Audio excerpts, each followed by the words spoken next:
இதுவரைக்கும் பார்த்த திருப்பாவை பாடல்களை எல்லாமே எழுந்து வா கண்ணா, கதவை திற, உன்னை சேவிக்கணும், உன் அருளை தரணும்னு கேட்டுக்கொண்டிருந்த ஆண்டாள் இப்போ இந்த 27வது திருப்பாவையில கண்ணன் கதவை திறந்துட்டாரு. அவனை பார்த்து உன்னை பாடினதுக்கு பிறகு நமக்கு கிடைக்கிற பரிசு என்னன்னு சந்தோஷமா சொல்ற பாடல் தான் இந்த திருப்பாவை. இது கேட்டுக்கொள்ளும் பாடல் இல்ல, கிடைத்த அருளை கொண்டாடும் பாடல்.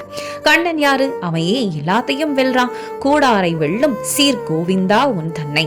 கோவிந்தா எல்லா எதிரிகளையும் எல்லா தடைகளையும் சுலபமா வெல்லக்கூடிய சிறப்புடையவன் நீ. நம்ம வாழ்க்கையில இருக்கிற அகங்காரம், ஆசை, பயம், துக்கம் இதையெல்லாம் வெல்லக்கூடிய ஒரே சக்தி கண்ணன் தான். அவனை பாடுனா என்ன கிடைக்கும்? பாடி பறை கொண்டு யாம் பெரு சம்மானம். உன்னை பாடி உன்னை நினைச்சு நாங்கள் பெற்ற பரிசு இதுதான். இங்க பறைனா வெறும் பொருள் கிடையாது, கண்ணனோட அருள், அவன் சேர்த்து கொள்ளும் உரிமைதான். அந்த பரிசு எப்படி இருக்கும்? நாடு புகழும் பரிசினால் நன்றாக. இந்த பரிசு ஒரு வீட்டுக்குள்ள அடங்குறது இல்ல, நாடு முழுக்க பேசப்படுற அளவுக்கு பெரியது. கண்ணன் கொடுக்கும் அருள் ஒருத்தருக்காக மட்டும் இல்ல, உலகத்துக்கே நன்மை தரும்னு சொல்றாங்க. அந்த பரிசு என்னென்ன?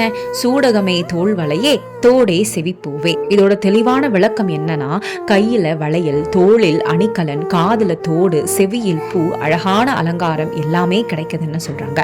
ஆன்மீக அர்த்தம் பாத்தீங்கன்னா இவை எல்லாமே வெளிப்புற அழகு மட்டும் இல்ல, உள்ளத்துக்குள்ள வரும் தெய்வீக ஒளி. இவ்வளவோடு முடிஞ்சுதா?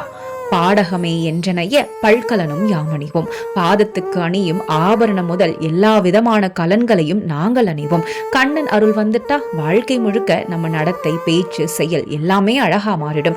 அலங்காரம் மட்டும்தானா? ஆடை உடுப்போம், அதன் பின்னே பால்சோறு. புது ஆடை அணிவோம், பால் சோறு சாப்பிடுவோம். புது ஆடை அப்படின்றது புது வாழ்க்கையை குறிக்குது. பால் சோறு அப்படின்னா தூய மனசு, சுத்தமான எண்ணத்தை குறிக்குது.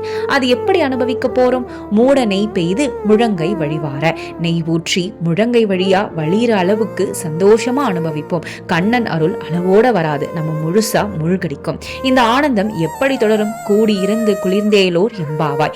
எல்லோரும் ஒன்றாக இருந்து மனசு குளிர்ந்து சந்தோஷமா வாழ்வோம்னு சொல்றாங்க. பக்தின்றது தனிமை இல்ல, சேர்ந்து அனுபவிக்கிற ஆனந்தம். அதுதான் உண்மையான பாவை நோன்பு.